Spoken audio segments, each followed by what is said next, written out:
Hey guys, it's Mike here, and today I'm going to be talking about some new information that is coming out from Akira Toriyama in a Q&A in which he talks about Super Saiyan, Super Saiyan God, and really the science and in-universe mechanics behind it. And of course, this is all being translated by Herms98 on Twitter, who I heavily recommend checking out and giving him a follow to, a very valuable resource to this community, and I definitely thank him for translating so many things over on his Twitter, because otherwise so many of us would never have seen them to begin with. So essentially there is this Q&A with Akira Toriyama, which is over here listed here, and it discusses the Super Saiyan forms, Goten and Trunks, as well as the Super Saiyan Legend and Super Saiyan God. So this is very interesting that they're actually releasing something like this now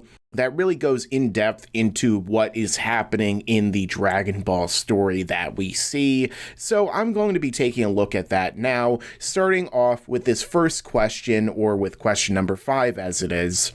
In that, can anyone become a Super Saiyan if they train? So talking about how someone actually becomes this transformation. And what Toriyama says is, it's not like anyone can become a Super Saiyan through training and anger. In order to become a Super Saiyan, one's body must contain something called S cells. Once these S cells reach a certain amount, a trigger such as anger will explosively increase the S cells and cause a change in the body. That is Super Saiyan. Most Saiyans have S cells, although not in great quantity. The reason why Goku and Vegeta's children can become Super Saiyan relatively easily is probably because, to a certain extent, they've inherited a lot of S cells, and also because Earth's environment is gentler and easier to live in than planet Vegeta. And then of course Toribot says, lately everyone becomes a Super Saiyan so easily, but it's no simple matter. So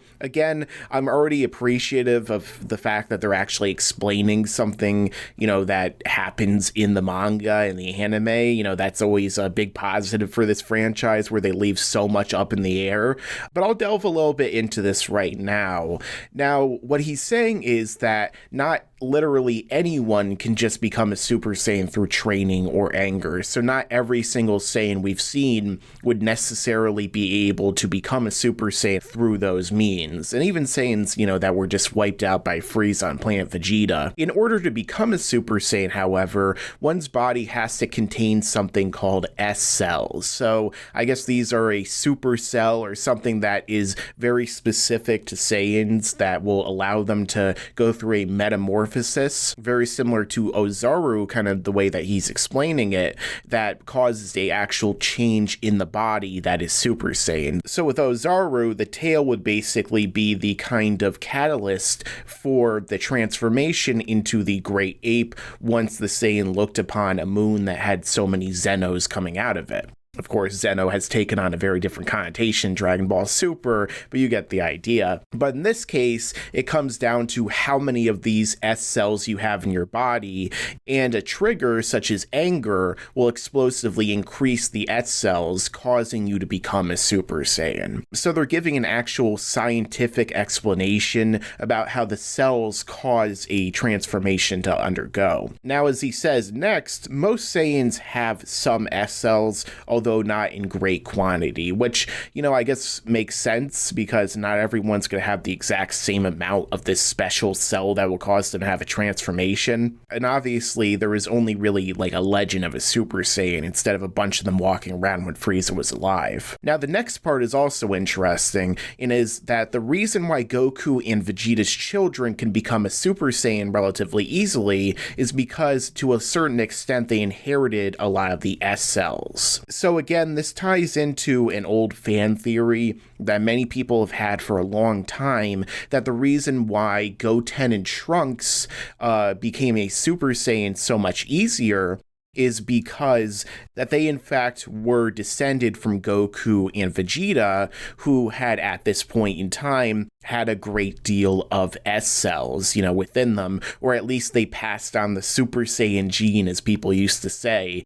So in that case, it comes down to really genetics. I guess that because Goku is a Super Saiyan at this point, he had a lot of S cells in his body. It's kind of questionable when Vegeta became a Super Saiyan. I did a video about this a while back called When Did Vegeta First Become a Super Saiyan, which you can check out on my channel, but they're really trying to give this more of a scientific explanation. However, this last part is also interesting because it says that it's also because Earth's environment is gentler and easier to live in than planet Vegeta's that they can also transform. So that ties into what Toriyama says next, which is in response to the question of how does one increase S cells to become Super Saiyan? And it says, having a gentle spirit is the best way to greatly increase one's S cells.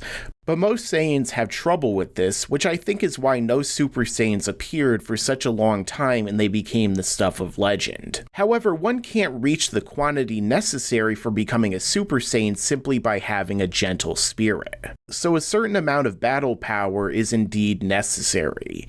Looked at in this light, it's easy to see why becoming a Super Saiyan came so easy for Goku. And of course, we see the Goten picture, which says he was able to easily become Super Saiyan thanks to inheriting a lot of S cells. And then Goku picture, a gentle heart plus high battle power resulted in Super Saiyan. So right here. So this is a really interesting part that he expounded upon, that it isn't just, I guess, Super Saiyans are really born Super Saiyans. You're not just born with the exact amount of S cells that will cause you to become one, but you can also increase them in order to become a Super Saiyan. So a lot of people have talked about comparisons thus far between these S cells and midichlorians from the Star Wars prequels, and I guess that there definitely are some similarities between the two concepts, because before this point, no one really knew what it took to become a Super Saiyan. There was some information in the Daizenshu which pointed in the direction of someone becoming enraged or having a 180,000 and above power level, I believe, so there are some little hints here and there of like what could cause it in out of universe examples. However, now it seems like they're actually saying that there is a biological component. It's not simply being a pure Saiyan or being a half Saiyan, but it comes down to a special sort of cell in general. Now, it's interesting that Toriyama says that having a gentle spirit is the best way to greatly increase one's S cells so that they in fact can become a Super Saiyan. However, when we look at Dragon Ball Z, it is a question of whether or not Vegeta actually had this kind of prerequisite, because, even though Vegeta was living on Earth at the time, which I guess is a gentler and easier environment to live in than Planet Vegeta, and also the fact that he at that point did have a child with Bulma, when he became a Super Saiyan, at least in the manga, he made it appear that he still was training with the sole focus to surpass Goku, and that he believed himself to still be pure evil. And it's really questionable to say that he had any sort of gentle heart at that point. Now, of course, because Vegeta was stronger than Goku when he actually was a Super Saiyan against Android 19, that does, of course, lend to the whole having a certain level of battle power, although I'm just questioning how Vegeta really could have greatly increased his S cells in this case, because as Toriyama did say, simply training is not enough. But I'm not really sure if that really is that big of a deal in this case. Now, a lot of people also jump onto this and try and say that everything now makes sense in universe, especially in relation to the Universe 6 Saiyans of Kale, Kaba, and Caulifla. However, that isn't really the case, because while all of this is certainly informative, it gives us a great idea of how Toriyama views the Super Saiyan transformation, how people attain it, the reason why there is Super Saiyan now, and so many of them have become a Super Saiyan while they lived on Earth. And it's really interesting. The fact of the matter is that this stuff still is not in universe itself, you know. Nowhere in the manga or in the anime have they sat down and had like Bulma or Gohan whip out like a chalkboard like Doc Brown in Back to the Future 2 and then start writing literally everything down and explaining how Super Saiyan works, how S cells work, you know, everything like that. And they certainly didn't explain that in the case of Kaba, Kale, and Caulifla. You know, they basically just happened. Whereas with Kaba, I guess it makes sense in his case, you know, that he raged out at the threat of his planet being destroyed to become a Super Saiyan. Again, this also leaves open the question of why didn't the Universe 6 Super Saiyans become Super Saiyans way sooner? Why isn't all of Universe 6 full of Super Saiyans? You know, if they really are these tailless prodigies tied into that statement that Toriyama made about Goten Trunks, and they live peaceful lives which could increase their S cells, then why, when they're big battlers who go all over the universe fighting one another, or at least fighting evil, you know, and they probably spar with one another on their own planet, had none of them become a Super Saiyan before Vegeta basically showed Kaba the way how to do it? It still doesn't really explain that, and it doesn't really explain why Caulifla was able to go past the initial trigger, or a lot of other things that happened surrounding them. So even if you could apply this information to what's happening in universe, as, you know, out of universe information tends to make us do, like with the multipliers and the Daizenshu, and a variety of other information, this information still wouldn't cover all of the problems with the Universe 6 Saiyans.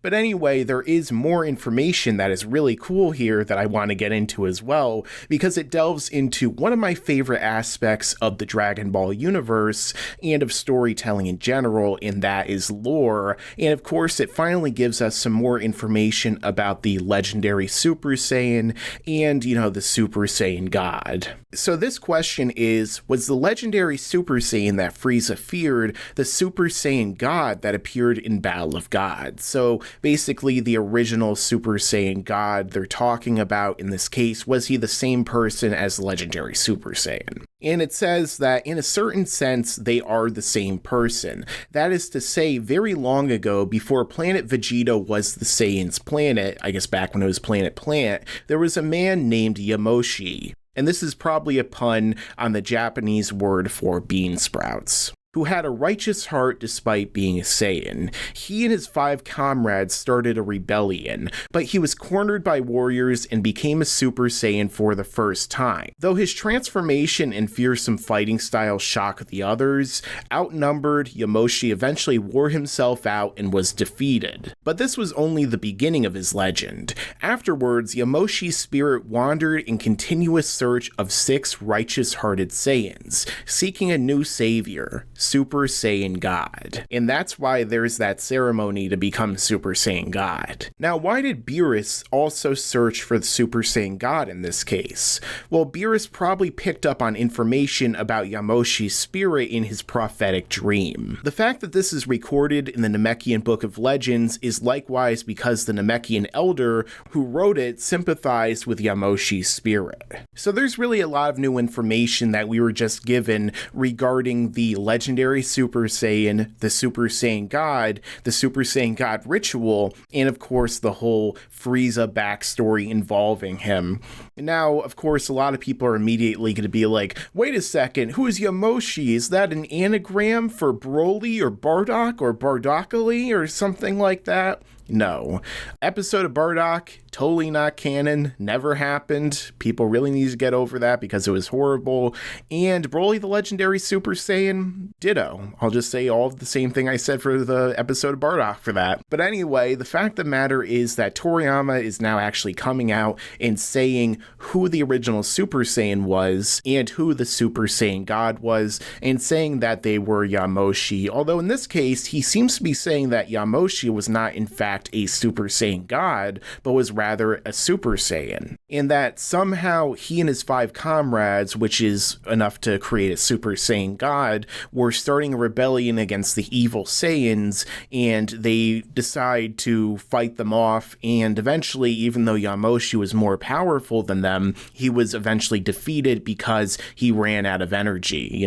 He ran out of stamina, which is something we're seeing really heavily intensified and explained in Dragon Ball Super right now. So this, of course, is really similar to what they said about the Super Saiyan God in the Battle of Gods movie. It was briefly skimmed over in the Battle of Gods arc for some reason, which is one of the least favorite things of mine there, because I really enjoyed the whole Super Saiyan God story and the lore and the backstory of the form in the movie.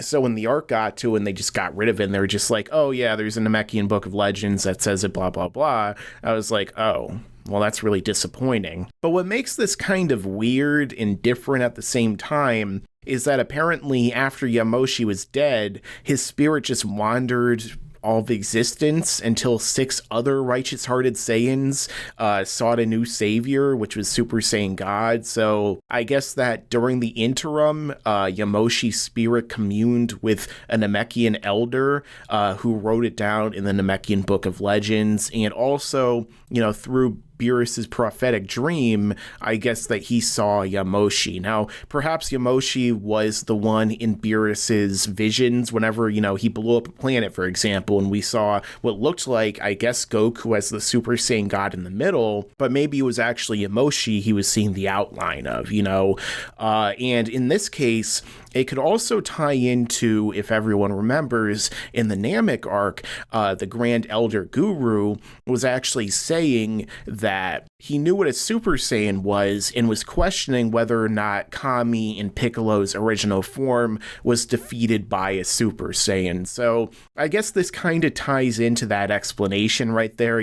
How did Guru even know about these things? But I guess it's because of the Namekian Book of Legends by the Grand Elder before Guru, who communed with Yamoshi's spirit, and that Beerus, of course, again saw him in his dream, which led Beerus, I guess, to wake up years later and meet Goku when they actually did have 6 righteous-hearted Saiyans so that he could become the Super Saiyan God. Now, I don't really know how a spirit of a dead Saiyan can remain in the world of the living, or at least, remain at all, and then can communicate with other beings like a Grand Elder, or can jump into Beerus's dreams. I also don't know how somehow he's able to create a ritual which creates a Super Saiyan God if he himself never did it. I guess that's a whole other giant hole of questions that we have to wonder about after this whole thing, but I guess I'm just happy that Toriyama isn't saying that Broly or that Bardock are the original Super Saiyan,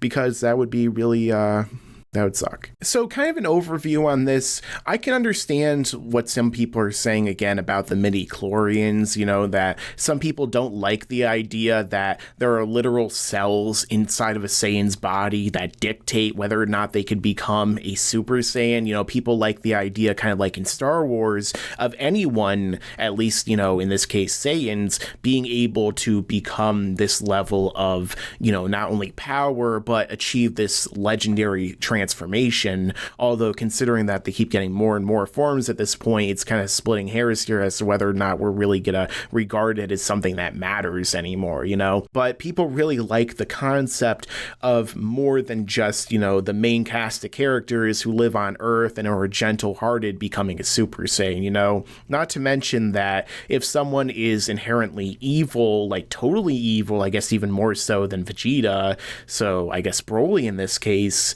they seem like they almost wouldn't even be able to become one unless they somehow just have tons of S cells inside of them that kind of override the fact that they're a raving lunatic instead of a gentle spirit, but I digress. I think this is all right just because I like the fact that Toriyama is actually putting some scientific thought into this. It's more than just, the fans who always say, oh, it's just a kid show. Don't put your thoughts and your brain into it. Just turn your brain off. There's no science involved. And then Toriyama drops this Q&A on us talking about cells and how to increase the cells that cause genetic transformation transformations, checkmate, guys. I just have to say that there. But whether this 100% really fits into the story, like I said, there are some questions that remain hanging in the air, is something that's really, I guess, up to everyone else, because ultimately this is really going to be incorporated into our headcanons, because unless it's said in the show itself, unless they sit down and talk about it, or Whis explains it, or somebody explains this stuff in the actual anime or manga at this point, it's not really going to matter that much. And it's still going to be something that we kind of might have to take with a grain of salt, because when we think about it, there's been the Daizenshus, there's been other Toriyama interviews where he has kind of said other things that might either contradict this or that contradict other theories he's brought up about his own universe. So until this is really just put into the show itself and confirmed, again, it's not like a smoking gun for anyone's argument. It's just something that's really interesting and really cool from certain perspectives, but ultimately it's not just this perfect thing that just fixes all the problems that still exist. And the thing with the Legendary Super Saiyan, I kind of wish that he was a Super Saiyan God, like they implied in the movie. In the movie, they said that the original Super Saiyan God was somebody who, with his other 5 righteous-hearted Saiyans, kind of like they're saying here, was someone who turned that power into the Super Saiyan God, and that is why they have the precedent for it happening. Also, Shenron had the ability to see back in time. There wasn't some Namekian book of legends, In this case, they seem to be saying that Goku is the first Super Saiyan God, and that Yamoshi before was just a Super Saiyan. Now, there might be further clarification that comes out about this, but it kind of is disappointing to me that there is no real Super Saiyan God before this. I mean, again, they could just change their mind. Maybe they'll wish back Yamoshi in the future and he'll show up and he'll be a Super Saiyan God. But again, it's still an explanation that we can apply to the story. But until the story explains it in the universe itself, it's not really going to be something that is going to be 100% primary canon. Because when we watch a show, read a book, something like that, everything should really be there in the book or the show that explains everything to us, and we shouldn't really have to go to external sources to figure that out. So the external sources really in many cases are not the same level of canon as what is literally in the show, or that is in the manga in this case, or whatever be you. But there is some more interesting information I wanted to get into before I go that also comes out of this Q&A talking about the Saiyans and whether they became combatants. So what Toriyama says to this is, a baby's battle power is measured as soon as they are born. If their number passes a certain standard, then they are considered upper-level warriors and immediately raised as a combatant candidate. On the other hand, those whose numbers remain low even after a certain amount of time has passed are regarded as low-level warriors and become either engineers or infiltration babies that are sent off to a planet somewhere. If they grow strong enough to conquer that planet, then they can return to their homeworld as a combatant. However, infiltration babies do not have a high survival rate. Raditz was an upper-level warrior and assigned to the same group as Nappa as a proper combatant. Vegeta was later added to that group too. So this is talking about whether all Saiyans actually become combatants. Now, in this picture, as we do see, is from Dragon Ball Minus, where we saw that Goku's mother, Gin, was actually someone who worked in a sort of meat packing factory. So it seems like in this case, she might have been one of those Saiyans who did not actually have that high level of battle power. But as we've already seen talked about in the anime and the manga, the infiltration babies are those who are like Goku. So basically the babies who are born with like a level of 5 or 2 or whatever, who are sent off to a planet so that they can become stronger and just like take over the planet and wipe out the inhabitants and then come back to their homeworld, I guess through the same ship they were sent in, which allows them to return home as a combatant. So infiltration babies also do not have a high survival rate, which is really something that I've talked about with Geekdom 101, Kwame, and a lot of my friends, which is like, how do you send a baby to another planet and expect it to completely survive on its own? Even if they have, like, you know, survival instincts, you know, because Saiyans are a more, like, animalistic barbarian race, the fact of the matter is you're still sending a baby out to another planet, a baby who is weak by your standards, and expecting it to just survive on its own, you know? And you could be sending a baby to a planet full of monsters that have like 100,000 power level each. They're not going to really live. And if you send it to a planet that has like no food or no oxygen, well, you know, the second that pod opens, they're kind of gone. So I guess it makes sense from that perspective to say that they're not really going to survive very often. And, you know, this whole thing really goes back to Spartan lore, because for those who are unfamiliar, the Spartans were really survival of the fittest. You know, the babies that had kind of defects or that really were not going to live up to the standards of Spartan warriors were basically thrown off a cliff or thrown to the wolves, basically to weed out the weaklings. And that's kind of how the Saiyans are too. They're a lot like the Spartans, and, you know, Goku and other people would be sent off in order for them to kind of either die, you know, being sent to the wolves, or for them to come back stronger than ever. So that's certainly something that's always fascinated me about the Saiyans and their lore. But as far as these engineers, that's another interesting thing. I mean, I know that there were some Saiyan scientists or Saiyans that actually were kind of intelligent, you know? It's not like the Saiyans themselves had no technology whatsoever. They had to get to planet plant somehow. So they probably were able to create some sort of space technology.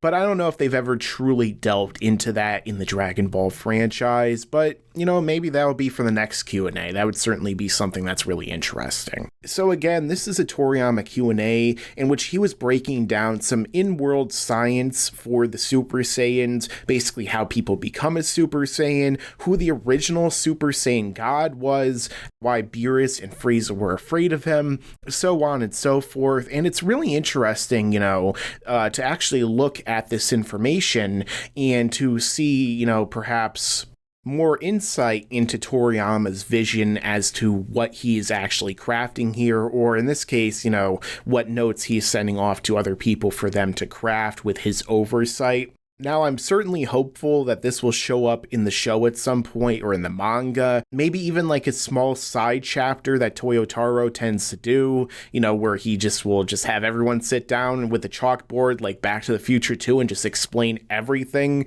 so that all of us will just be like, okay, now it's actually in universe, it's fine, except for like some of the other problems, as I pointed out. But, you know, put this actually in the show, put this in the manga, and just make this show make a lot more sense. You know, fix this continuity, fix some of these plot holes, actually explain a lot more of your concepts like this in the future, and things will probably go a lot more smoothly for many people who have criticisms for the show, because you get rid of those criticisms, you know, what are people really going to complain about? But again, I think this is really interesting. I'm not really negatively reacting to it, I feel like, as much as some other people are. But again, I think this is all really interesting. It's not perfect. It doesn't explain everything. There might be some holes in logic or, you know, different explanations here and there, even in what Toriyama is explaining. You know, it's not like Toriyama is really leaving us any J.R.R. Tolkien kind of appendices breaking down literally everything talking about this series or the manga. But overall, I like getting explanations. And let's see if this one sticks, and let's see if this thing in 5 years or so is still really a part of the series, or if Toriyama has changed his mind once again and come up with a totally different method. But anyway, guys, let me know your thoughts down below about all this. I know that there's a lot of new information out there, and if you like videos like this, subscribe to this channel and enable notifications so you can see all of this content right away when it comes out. And as I always say, stick around, because there's a lot more to come in the future. Yeah, and you better subscribe, enable those damn notifications.